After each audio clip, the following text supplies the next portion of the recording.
j'ai acheté le vidéoprojecteur le moins cher d'AliExpress. Donc, c'est un petit vidéoprojecteur dans une toute petite boîte comme ça. On a une télécommande, un chargeur, une petite prise là avec les broches comme ça avec les trois couleurs, un petit support pour pouvoir le fixer et le projecteur. Donc, c'est un projecteur qu'on a un peu vu et revu un petit peu partout sur pas mal de sites de vente en ligne. Je l'ai payé 22 €, donc tout inclus. Donc le voilà, il est vraiment minuscule, hein. Il est beaucoup plus petit que ma main. Voilà, sur la face avant, on a un petit haut-parleur. Sur le dessus, on a quelques boutons. Donc on a avant, après, OK. Il doit y avoir un bouton menu et retour. Sur la face arrière, on a une petite grille de ventilation. On a la prise AV du coup, voilà, donc c'est ce qui allait avec l'adaptateur qu'il y avait à l'intérieur. On a un lecteur de carte micro SD. On a la possibilité apparemment de l'alimenter aussi avec une prise micro USB de 5 volts.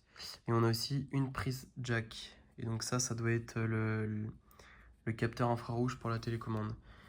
Voilà. Et de ce côté-là, on a la prise d'alimentation, une prise HDMI et une prise USB. Donc il me semble que c'est de l'HDMI 1.0, donc de l'HDMI classique en fait, l'ancienne génération. Donc voilà, et sur ce côté, on a juste une petite molette pour régler le zoom, mais à mon avis ça correspond plus à la netteté qu'au zoom. Donc on va le tester. Donc là je suis sur j'ai un mur blanc juste en face, donc on va le positionner à peu près 2,50 m, 3 mètres du mur, et on va voir ce que ça donne. Donc là, je viens d'allumer et de régler le vidéoprojecteur. Donc avec la lumière, on voit quasiment rien. Et encore là sur l'image, ça rend un petit peu mieux qu'en vrai, parce qu'en vrai, on voit quasiment pas l'image. Donc on va tester, on va juste regarder un petit peu l'interface du projecteur. Donc voilà, on a un menu comme ça. Alors attendez, je vais éteindre la lumière parce qu'on y verra sûrement mieux. Donc voilà, là on est dans le noir complet. Donc on a une petite interface où on peut régler l'image, le son. On a quelques paramètres avec l'heure, la date. Et on a quelques options supplémentaires. Donc on peut apparemment faire une mise à jour logicielle par USB. Et on a quelques réglages de couleur, de saturation. Enfin voilà. Du coup, on va regarder juste un petit extrait pour voir un petit peu ce que ça donne. Donc là, à l'image, ça rend beaucoup mieux qu'en vrai parce qu'elle paraît beaucoup plus lumineuse. Mais on peut voir quand même que de près, on voit vraiment beaucoup les pixels, hein. Ça devient même dur de reconnaître les visages quand ils sont en arrière-plan. Donc vraiment, c'est pas... On doit être sur du 244p ou 480p maximum, hein, mais pas au-dessus. Donc... on va juste regarder un petit extrait, voir un petit peu ce que ça donne. Vous avez entendu ça, mesdames et messieurs, l'approbation de Mister... Attendez, le plus écœurant.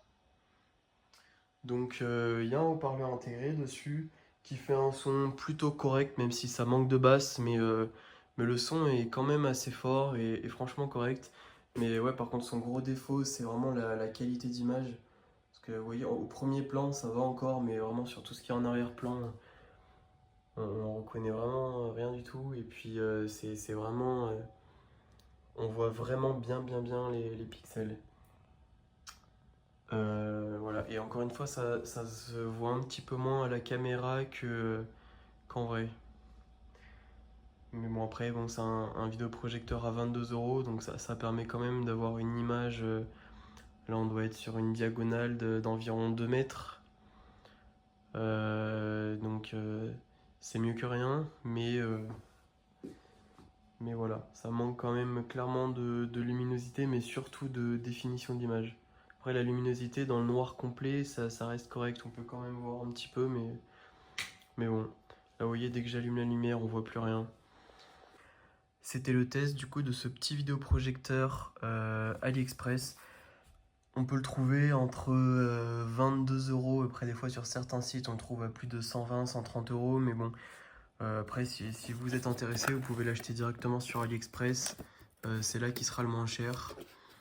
C'est un vidéoprojecteur qui fonctionne pas trop mal. Mais bon, après, il faut pas s'attendre à une qualité d'image de fou, vu le prix. Mais bon, après, c'est mieux que rien pour une chambre d'enfant ou juste pour le voyage, pour avoir un tout petit projecteur d'appoint qui rentre dans une poche ou dans un sac, qu'on n'a pas trop peur d'abîmer, ça peut être pas mal. Voilà, merci.